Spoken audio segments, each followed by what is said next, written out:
Chief Wickfield, you must understand that we did not come here uninvited. Mr. Fairfax hired us to take the case. What? He said he needed to hire someone to be on his side. Yes, quite. He says you treated him rudely and made him feel like a criminal. Really, Chief? This is a very wealthy and powerful man you're dealing with. I think you treat him with a little more courtesy. Now you listen here, Thornton. We just conducted routine questioning. Nobody has been treated rudely. At least not yet. There, Dover. That's Chief Wickfield to you, Thornton. All right, Chief. I have a little proposal for you. Why don't we see who can solve the case first? Sort of like a little contest, see? I just love contests. If I solve the case first, you will allow me to advertise my agency at your police station. Never! Just wait, I'm not finished yet. Getting this all down, Emma? If your department solves the case first, I will give you half the salary that Mr. Fairfax and I have agreed upon for my services. And believe me, Fairfax is a very generous man, Chief. Thornton, you know I can accept money from neither you nor Mr. Fairfax. All right, then. If you solve the case first, I will pay for your department's tea and crumpets for 1 whole year. All right, then, it's a deal. Chief Wickfield, would you just please sign there? What's this? It's a copy of the agreement we just made. Would you please sign there? Oh, all right, then. We agree to share all information amongst ourselves. That wasn't part of the agreement. Wickfield, you've got to learn to read the fine print, man. Only fair we start on the same footing.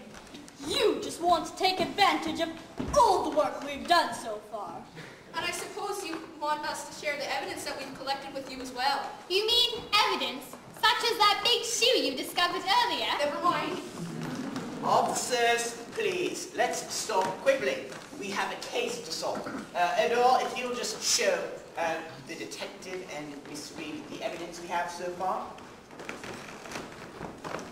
Oh, you seem to have a lot of evidence there, Sergeant. Chief, the evidence is kind of gone. What do you mean, gone? I left it on the table and it's sort of missing. Tisk, tisk. Officers Black, Adore, you two go and collect Miss Rochester, Mr. Larson, the Brightons, and Basil for questioning. Then search the hotel for the missing evidence. Lieutenant Dorrit and I, along with Detective Thornton and Miss Reed, will conduct the interviews. Go, go, go! Unbelievable. We've hardly started the case and we've already lost the evidence. Is it any wonder Mr. Fairfax decided to hire a professional? Chief Wickfield, I require a copy of the guest register and staff list. In addition, I need copies of the testimonials you have already procured, as well as any fingerprints you may have lifted from items in this room. Indeed. There might be some question as to who the professional around here really is. Right, Basil. Basil, where are you? Come here, Basil. Now, listen.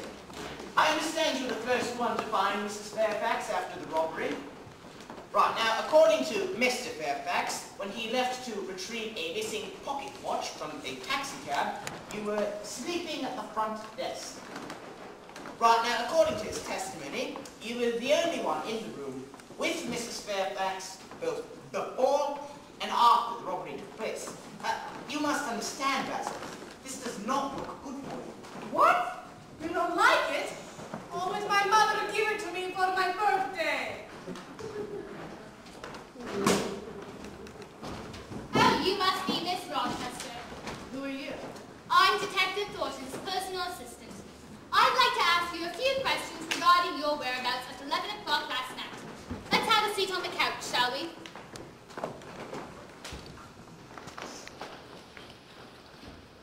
Well, I was in bed sleeping. I woke up when I heard the commotion in the lobby. The maids were running around screaming, "Mrs. Fairfax is dead." I understand you had a previous connection to the Fairfaxes. I was once engaged to Edward, if that's what you mean. I had never heard of Blanche. But you knew of her. Of course I knew of her.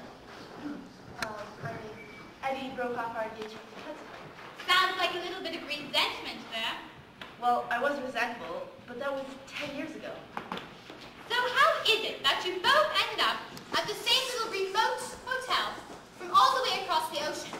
I mean, Shady Acres is barely a pinpoint on the map. A mere coincidence.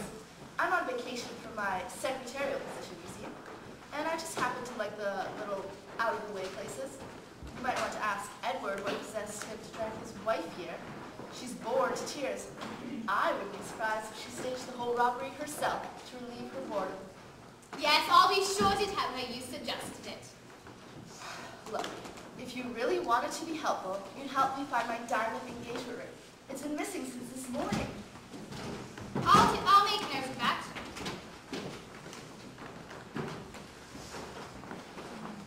Miss Lawson, Lieutenant, I have... Say no more, dear fellow. I know what I'm here for. Ask away.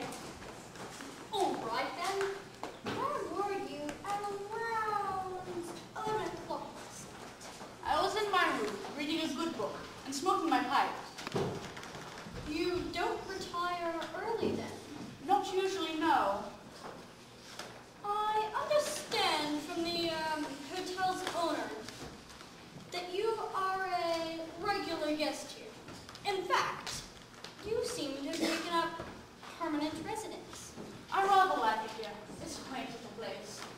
Having stayed at Shady Acres several weeks, you'd be very familiar with all the hotel's staff's routines. And all the ins and outs of things, wouldn't you? What are you suggesting, Lieutenant? That my intimate knowledge of the hotel's procedures makes me a likely candidate for theft? Mr. Clifford claims you in... Oh, I understand. You are a bit of a financial bind right now. Mr. Clifford claims you cannot pay your hotel bill. Oh, about that. I'm expecting an advance from my brother.